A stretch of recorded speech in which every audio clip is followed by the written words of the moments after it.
గారు చాలామంది స్త్రీలలో థైరాయిడ్ సమస్యతో బాధపడుతున్నారు మరియు వాళ్ళకు పిల్లలు అవుతారా? థైరాయిడ్ ముఖ్యంగా ఇప్పుడు పెళ్ళైనటువంటి స్త్రీలలో చాలామంది అంటే సుమారుగా ఒక 10% మంది ఈ యొక్క థైరాయిడ్ సమస్య నుంచి బాధపడుతున్నారు.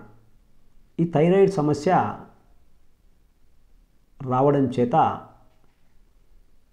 పిల్లలు పుట్టరు అనే సందేహంతో చాలామంది వైద్యాన్ని కూడా తీసుకోవటం లేదు. అయితే థైరాయిడ్ వచ్చినప్పటికీ థైరాయిడ్లో 2 రకాలు ఉంటాయి. ఒకటి హైపోథైరాయిడిజం, హైపర్ థైరాయిడిజం అని.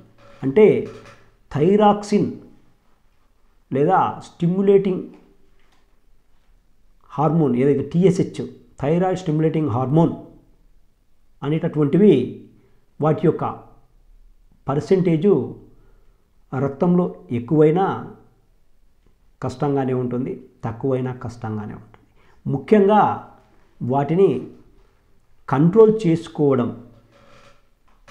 కంటే ఆయుర్వేదంలో వాటికి అందులోనూ ముఖ్యంగా మన దగ్గర థైరాయిడ్ పూర్తిగా కంట్రోల్ కావడానికి మన దగ్గర పూర్తి గ్యారంటీ మందులున్నాయి.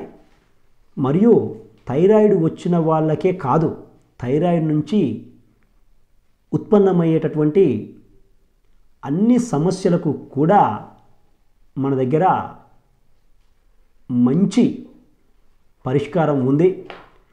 మరియు మన దగ్గర థైరాయిడ్ వచ్చిన వాళ్ళకు కూడా చాలామందికి పిల్లలు పుట్టారు. వాళ్ళకి మనము ఛాలెంజ్గా తీసుకొని మందులు పెట్టి మరి మనం పిల్లల్ని పుట్టిస్తున్నాం.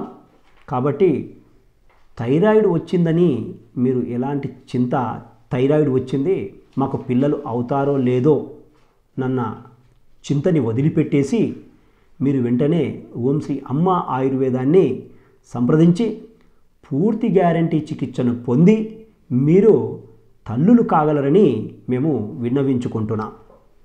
ముఖ్యంగా థైరాయిడ్ అనేది సమస్యలన్నింటిలోకెల్లా అది ఒక సమస్య. దాని గురించి ఎక్కువగా ఆలోచించటం కానీ ఎక్కువ టెన్షన్గా తీసుకోవడం కానీ అవసరం లేదు. మీరు మాతో సంప్రదించండి, మీకు తప్పకుండా మంచి పరిష్కారం దొరుకుతుంది. మీరు కూడా తప్పకుండా పిల్లల్ని కంటారు, మీరు కూడా ఉత్తమ సంతానాన్ని పొందుతారు, మీరు ఉత్తమ తల్లులవుతారని మేము విన్నవించుకుంటున్నాం.